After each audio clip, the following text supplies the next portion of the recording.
नमस्कार दोस्तों, स्वागत है आपके अपने YouTube channel AP nursing classes पे। आज का हमारा टॉपिक है डाउनी स्कोर। पीडियाट्रिक का एक इंपॉर्टेंट टॉपिक। देखो, सबसे पहले हमें पता होना चाहिए कि डाउनी स्कोर हम लोग यूज क्यों करते हैं। देखो, ये एक डाउनी जो स्कोर है, it's a scoring system. Downes जो स्कोर है ये स्कोरिंग सिस्टम है, और ये स्कोरिंग सिस्टम हम लोग किसके लिए यूज करते हैं? Risk of RDS. आरडीएस क्या है? Respiratory distress syndrome.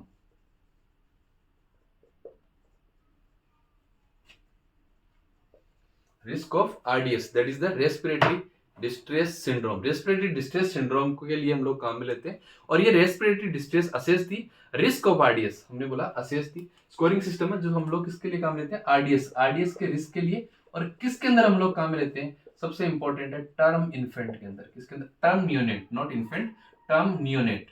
देखो, ये बहुत इंपॉर्टेंट चीज है कि इस डाउनीज स्कोर का यूज हम लोग कहां पे करते हैं? टर्म नियोनेट के अंदर। कुछ कुछ बोलते हैं प्री टर्म के अंदर। प्री टर्म के लिए जो हम लोग स्कोरिंग सिस्टम हम लोग काम में लेते हैं, that is the Silverman's Andersen score. अगर प्री टर्म की अगर हम लोग बात करें कि प्री टर्म के अंदर हम लोग जो स्कोरिंग सिस्टम कहां मिलेंगे? Silverman's Andersen system, Silverman's Andersen scoring system. अब देखो, ये जो स्कोरिंग सिस्टम है, इसके अंदर टोटल जो कंपोनेंट्स है वो 5 कंपोनेंट्स है। अगर कंपोनेंट्स की अगर हम लोग बात करें कि कंपोनेंट्स यहाँ पे कितने होंगे, that components will be 5 components. Components कितने होंगे? 5 कंपोनेंट्स। अब देखो, इसका जो स्कोर होता है, अगर स्कोर की बात करें, स्कोर होता है 0 से लेके 10 तक। इसके स्कोर में एक चीज हमें ध्यान रखनी है कि जैसे जैसे डिस्ट्रेस बढ़ेगा वैसे वैसे स्कोर बढ़ेगा। अगर डिस्ट्रेस बढ़ेगा तो स्कोर बढ़ेगा। अब देखो, 0 वाला जो स्कोर है, 0 वाला स्कोर हमारे लिए बेस्ट है। यहाँ पे मिनिमम रिस्क है। 0 वाले पे क्या है? मिनिमम रिस्क है। और जो 10 है वहां पे क्या है? मैक्सिमम। तो हम लोग दूसरी लाइन ये बोल सकते हैं कि जैसे जैसे स्कोर बढ़ेगा, रिस्क ऑफ आरडीएस भी वहां पे बढ़ेगा। स्कोर बढ़ेगा तो रिस्क ऑफ आरडीएस भी वहां पे बढ़ेगा। या सिंपली मैंने बोला कि as distress increase, score will be increases. Components 5 होंगे। कंपोनेंट्स को याद रखने का हमारे पास जो ट्रिक है वो हम लोग बोल सकते हैं ग्रेस, GRAC, ग्रेस। ग्रेस हम लोग बोल सकते हैं, या ग्रेस आर हम लोग बोल सकते हैं। ये ग्रेस आर हमारे पास क्या क्या है, हम लोग देखते हैं इसके स्कोरिंग सिस्टम को। देखो, एक साइड हम लोग लिख लेते हैं स्कोर 0, 1 और 2 जी। देखो, हमारे पास 5 कंपोनेंट्स होंगे। ये आर आर एक साथ होगा, GRRACR।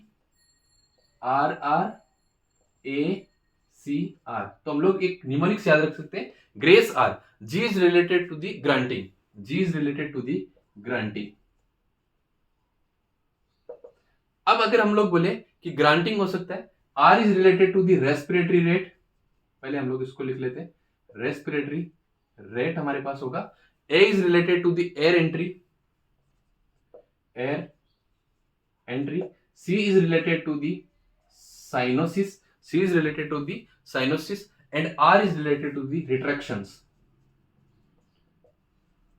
देखो, granting, respiratory rate, air entry, cyanosis and retraction. अब देखो, अगर हम लोग ग्रांटिंग, अगर बिल्कुल भी ग्रांटिंग नहीं है तब हम लोग स्कोर देंगे 0, नन, जो हमारे लिए कैसा होगा?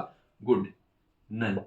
अगर हम लोग बोले कि जो ग्रांटिंग है, ग्रांटिंग जो रेस्पिरेटरी इनटेक और आउटपुट हम लोग कर रहे हैं, या रेस्पिरेटरी इनहेलेशन और एक्सहेलेशन कर रहे हैं, अगर उसको ग्रांटिंग हम लोग नहीं सुन पा रहे तो उसको हम लोग बोलेंगे नन। अगर ऑडिबल हो रहा है स्टेथोस्कोप के साथ, अगर वो साउंड ऑडिबल विथ स्टेथोस्कोप, तब हम लोग उसको स्कोर देंगे 1। और अगर हम लोगों को वो नेक्ड ईयर से, या हम लोग बोले विदाउट स्टेथोस्कोप, विदाउट स्टेथोस्कोप, अगर हम लोगों को ग्रांटिंग सुनाई दे रहा है तब हम लोग स्कोर देंगे 2। अगर रेस्पिरेटरी रेट की बात करें, लेस देन 60 है रेस्पिरेटरी रेट, तब हम लोग स्कोर देंगे 0। अगर रेस्पिरेटरी रेट 60 से 80 है तब हम लोग स्कोर देंगे 1। और रेस्पिरेटरी रेट मोर देन 80 है तब हम लोग स्कोर देंगे, दैट इज द 2। अब हम लोग बात करते हैं एयर एंट्री की। एयर एंट्री की बात करते हैं तो हम लोग बोलेंगे कि अगर एयर एंट्री गुड है, अगर air entry good air entry हो रही है तब हम लोग उसको स्कोर देंगे 0। अगर एयर एंट्री डिक्रीज हो रही है, एयर एंट्री डिक्रीज हो रही है तब हम लोग स्कोर देंगे 1। और अगर हम लोग बोले कि एयर एंट्री बारली ऑडिबल, अगर बेयरली ऑडिबल है तब हम लोग स्कोर देंगे वहां पे 2। अब उसके बाद में हमारे पास आता है साइनोसिस। अगर 0 स्कोर हम लोग कब देंगे कि अगर साइनोसिस नहीं है, नो साइनोसिस, अगर साइनोसिस अब्सेंट है वहां पे, तब हम लोग स्कोर क्या देंगे 0। दूसरा हम लोग 1 स्कोर कब देंगे, no cyanosis with oxygen support, no cyanosis with oxygen support. अगर आपने पेशेंट को ऑक्सीजन सपोर्ट दे रखा है, तब उसको अगर साइनोसिस नहीं हो रहा, तब हम लोग स्कोर क्या देंगे 1। और साइनोसिस डज नॉट इंप्रूव, अगर आपने ऑक्सीजन सपोर्ट दे रखा है, ऑक्सीजन सपोर्ट आपने दे रखा है और उसके बाद भी साइनोसिस इंप्रूव नहीं हो रहा है, oxygen support, cyanosis does not improve, cyanosis does not improve, तब हम लोग स्कोर उसको देंगे 2। एंड आज रिलेटेड टू दी रिट्रैक्शन, देखो अगर रिट्रैक्शन, नो रिट्रैक्शन, स्कोर दे देंगे 0। अगर माइल्ड रिट्रैक्शन है तब हम लोग स्कोर दे देंगे 1। और अगर हमारे पास मॉडरेट या सीवियर रिट्रैक्शन है, मॉडरेट या सीवियर रिट्रैक्शन है, तब हम लोग स्कोर दे देंगे 2। देखो इस डाउनीज स्कोर के अंदर सबसे इंपॉर्टेंट है रिस्क ऑफ आरडीएस को असेसमेंट के लिए हम लोग यूज करते हैं। और किस इन्फेंट के अंदर यूज करते हैं, टर्म नियोनेट के अंदर। बहुत सी जगह इसको प्री टर्म में दे रखा है, बट ये टर्म बेबीज के लिए हम लोग इसको यूज करते हैं।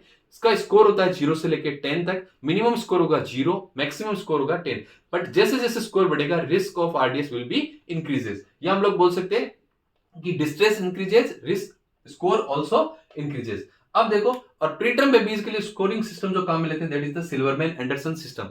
वो हम लोग बाकी नेक्स्ट क्लासेस के अंदर डिस्कस करेंगे। 5 कंपोनेंट्स हमारे पास होंगे, उसको याद रखने के लिए न्यूमोनिक्स रख सकते हो। Grace R, G is related to the grunting, R is related to respiratory rate, A is related to air entry, and C is related to the cyanosis, and R is related to retraction. Minimum score 0, maximum score 10।